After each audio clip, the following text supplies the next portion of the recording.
네, 뉴스 이슈 룸입니다. 박근혜 정부 들어서고 오늘 국방백서가 발간됐습니다. 조금 전에 내용이 공개됐는데요. 하나씩 내용을 살펴보겠습니다.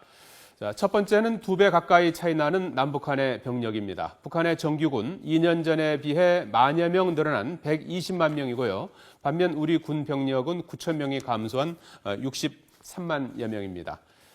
북한의 군사 전력도 보겠습니다. 탄도미사일 탑재가 가능한 신형 잠수함과 침투가 용이한 소형 잠수함, 그리고 고속 특수선박까지 새로운 형태의 잠수함정이 계속해서 건조되고 있는 상황입니다. 북한군은 지상군의 능력 또한 증가됐는데요. 전차, 야포, 방사포 같은 포병의 전력이 강화됐습니다. 장갑차도 현재 2,500여 대로 추정이 되고 있는데요. 2년 전에 비해서 약 200대에서 300대 증가했습니다. 이 밖에도 전략적, 전술적 수준의 특수전 병력도 20만 명에 달하는 것으로 보입니다. 이번 국방백서에서 가장 큰 핵심은 북한의 핵 미사일 기술이 상당히 진전됐다는 점입니다. 이 핵무기를 탄도미사일에 탑재할 수 있는 소형화 기술도 이제 상당 부분 확보한 것으로 평가됩니다.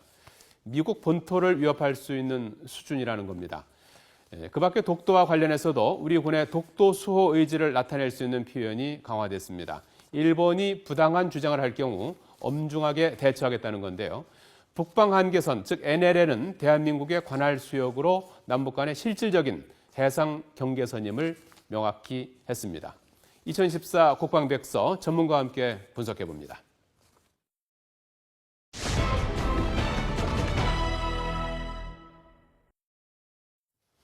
자주 국방 네트워크 신인균 대표 모셨습니다. 어서 오십시오. 안녕하세요. 자, 오늘 나온 국방백서의 가장 큰 핵심적인 내용이라고 할 수 있을 텐데요. 잠깐 보시겠습니다. 네, 북한 핵탄두 소형화 성공할까? 예. 앞서서 이제 미국의 북한 문제 전문가들도 이 내용에 힘을 실었었는데요. 잠깐 그래픽을 좀 보시죠. 예. 자, 미국의 브루스 클링러 헤리티지 재단 선임 연구원은 북한은 벌써 핵탄두 소형화, 노동미사일의 핵탄두 탑재, 미국에 도달할 수 있는 초보적 미사일 역량을 확보했다고 믿습니다. 반면에 국방부는 좀 신중한 입장입니다. 현실화까지는 아니지만 가시화 수준, 상당한 수준이라고 이제 밝히고 있는데요. 조금 표현이 좀 애매하긴 합니다만 어느 정도 수준으로 봐야 되는 겁니까, 신 대표님? 네, 저는 그 헤리티지 재단의 연구원의 말을 좀 더 맞다라고 네. 생각하는데요. 왜냐하면 우리 정부나 미국 정부 입장에서는 북한의 핵 능력이 이제 현실화됐다라고 하면 핵 보유를 인정해주는 꼴이 되지 않겠습니까? 핵 보유를 인정해주면 외교적으로 상당히 변화된 어떤 북한의 입장이 되게 됩니다. 네. 그래서 미국 정부나 우리 정부는 결코 핵 능력이 정말 완성됐다라고 하기에는 할 수는 없는 것이죠. 그러나 이 헤리티지 재단 같은 경우는 정부기관이 아니기 때문에 자신의 연구를 좀 더 객관적으로 또는 사실에 맞게 평가할 수 있습니다. 네. 그래서 이제 이 사람이 노동 미사일에 탑재를 했다. 그리고 탑재를 했다라고 보는 것입니다. 네. 저도 사실은 노동 미사일에 탑재를 했다라고 보고 있거든요. 네.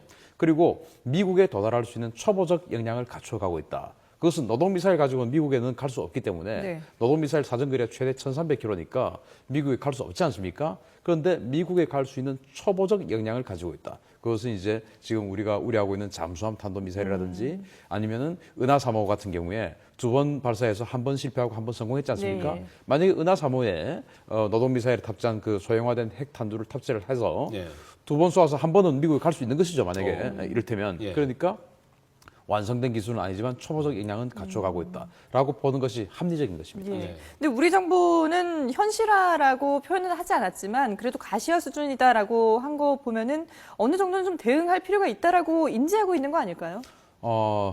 실제로는 현실화라고 쓰고 싶겠죠. 예. 그러나 현실화라고 썼을 때는 북한의 어떤 파장이 엄청나니까요. 외교적 중량 네. 이것이 지금하고는 많이 다르게 될 수밖에 없고 우리도 지금은 지금까지와는 다르게 북한을 대할 수밖에 없는 그런 상황이 되기 네. 때문에 현실화라고 적을 수는 없고 다만 가시화라고 적으면서 예. 우리가 빨리 대비해야 된다. 아무래도 국방부이기 때문에 군사적 측면에서 대비해야 된다라는 것을 경고하는 것으로 봅니다. 지금 북한이 플루토늄 40여 킬로그램을 갖고 있다고 하는데 이 정도면 어느 정도의 파괴력을 가진 겁니까? 플루토늄의 임계 질량이 6kg입니다. 예. 즉 6kg의 플루토늄을 가지고 있으면 핵폭탄 하나를 만들 수 있다는 말이 되고 예. 거기에 뭐 반사제라든지 여러 가지 어떤 기술을 또 첨가하면 예. 뭐 4kg 이 정도 가지고도 핵폭탄 하나 만들 수 있거든요. 예. 따라서 북한이 플루토늄만 가지고도 핵폭탄을 6개에서 10개 정도는 만들 수 있는 능력을 가지고 예. 있다라고 볼 수가 있고 예. 그런데 그보다 더 무서운 것이 예.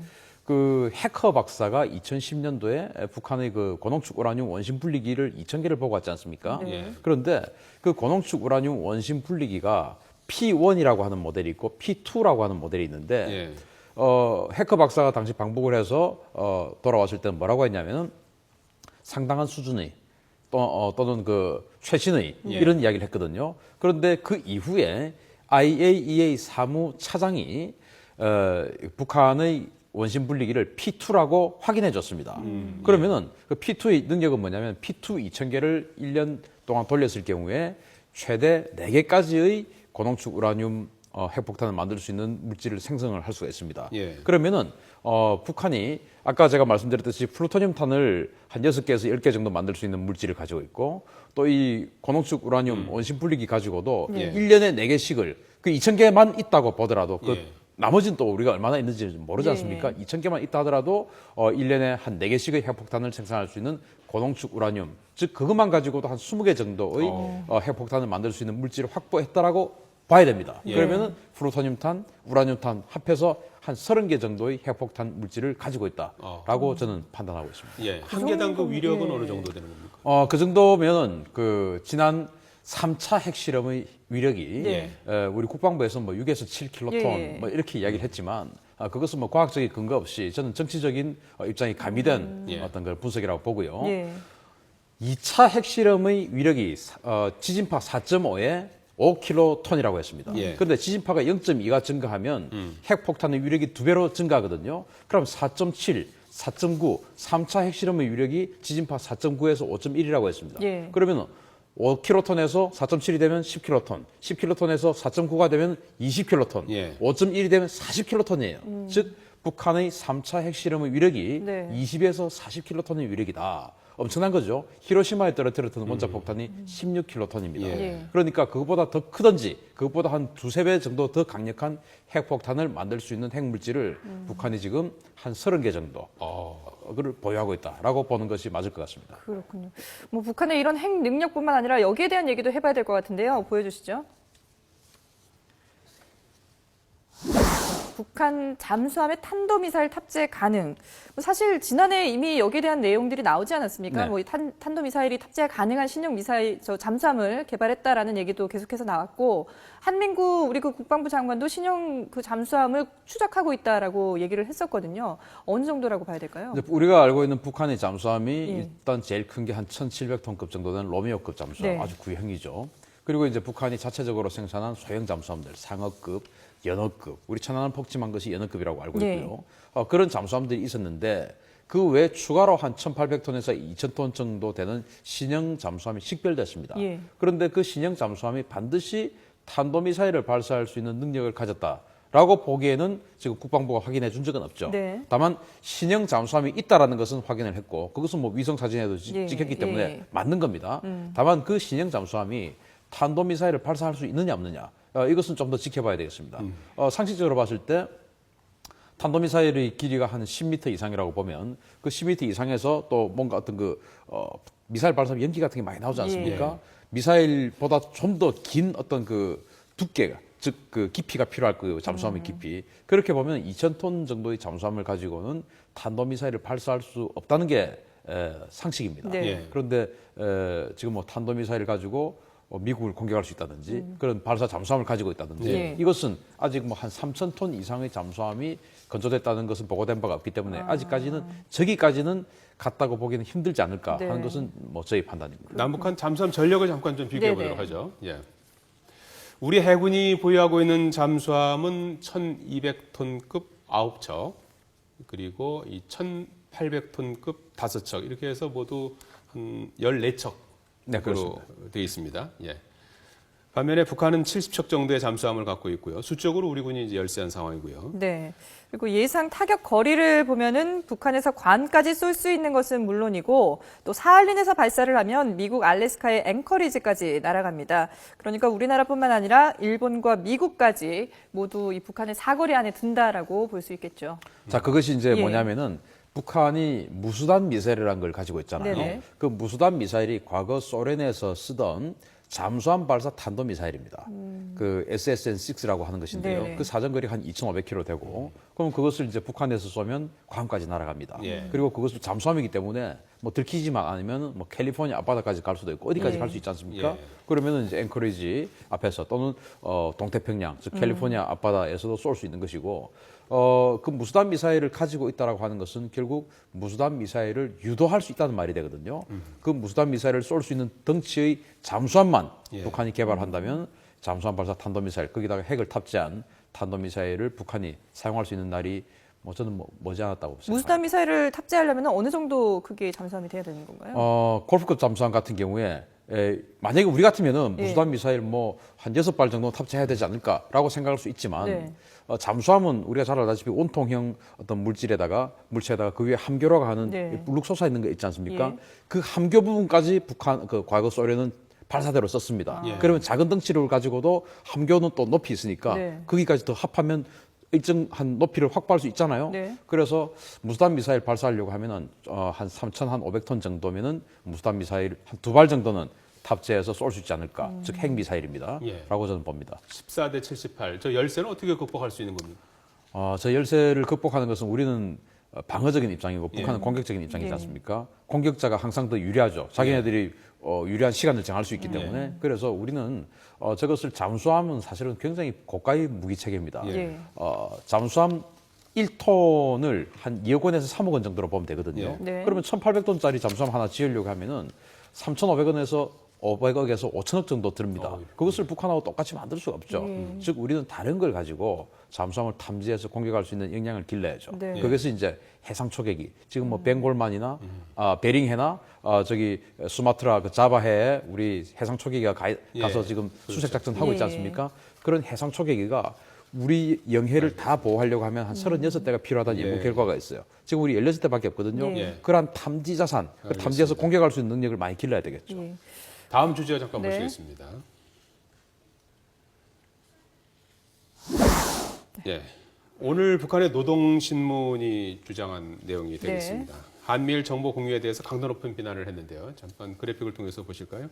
전쟁 동맹이 가동한다는 제목의 논평으로 한미일 정보 공유 약정은 실제 가동 중인 군사 동맹이다. 또 미국은 손 아래 동맹자를 부추겨서 북침 야망을 손쉽게 이뤄보자는 것이라고 주장을 했고요. 그러면서 남한과 일본은 미국의 북한 적대 정책을 실현하기 위한 기본 돌격대다 이렇게 비난을 했습니다. 네. 자, 미국의 북침 야망이다 이런 표현까지 꺼냈는데 북한이 뭐 도발 가능성은 없겠습니까? 이걸 가지고 도발을 한다기보다는 이것을 계속 이슈화시켜서 우리 남한 내에 북한을 추종하는 사람들에게 계속 이것을 여론화시켜서 이 한미일 정보 공유 약정을 예. 무력화시키는 작업을 시도하고 있는 것이다 네. 이렇게 봅니다. 왜냐하면 일본의 정보 능력이 출중한 부분이 따로 있고 우리가 또 우수한 능력이 따로 있고 미국이 우수한 능력이 따로 있습니다. 그것을 합하면 삼국 간에 굉장히 시너지가 발생할 수 있겠죠. 상호 간의 모자란 것을 보완해주기 때문에. 네. 이를테면 우리는 북한과 같은 민족이고 같은 언어를 쓰고 서로 간의 통일의 대상이고 하다 보니까 휴민트 정보가 우리는 가장 뛰어납니다. 예. 미국 같은 경우는 잘 아시다시피 인공위성이 굉장히 많죠. 예. 그러니까 영상 정보, 위에서 바라보는 그 영상 정보가 제일 뛰어납니다. 그러면 일본은 그럼 뭐가 뛰어날까? 예. 일본은 바로 신호 감청하는 것, 통신 감청하고 전자파 감청하고 네. 하는 이 부분이 제일 뛰어납니다. 예. 일본이 EP3C라고 하는 그 전자전 감청기가 한 30대가 있습니다. 예. 굉장히 많죠. 우리는 뭐 한 4대밖에 없는데요. 그런 종류의 감청기가 우리는 한 4대밖에 없는데 일본은 30대가 있습니다. 그러니까 그 30대 가지고 계속 동해상공을 비행하면서 북한에 존재하는 모든 통신 정보를 다 듣고 있는 것이죠. 그러면은 우리가 이 한미일 정보 공유 약정을 체결할 때 그것을 북한의 핵 부분에 국한했지 않습니까? 예. 그러면은 지금 현재 북한이 핵미사일 가지고 그것을 러시아를 공격하겠다. 중국을 공격하겠다 이렇게 생각 안 하지 않습니까? 그 목표는 당연히 제1 목표가 한국, 그다음에 미국, 세 번째가 일본 아니겠습니까? 예. 그러면은 이 위기를 느끼고 있는 핵 가지고 위기를 느끼고 있는 이 3국이 서로 간에 어떤 부족한 것을 채워주는 시너지를 하는 것이 북한 입장에서는 상대의 방어력이 강해지면 자기네들의 공격력이 약해지는 것과 같기 때문에 네. 그것을 무력화시키는 작업을 하는 것이다 이렇게 봅니다. 그렇군요.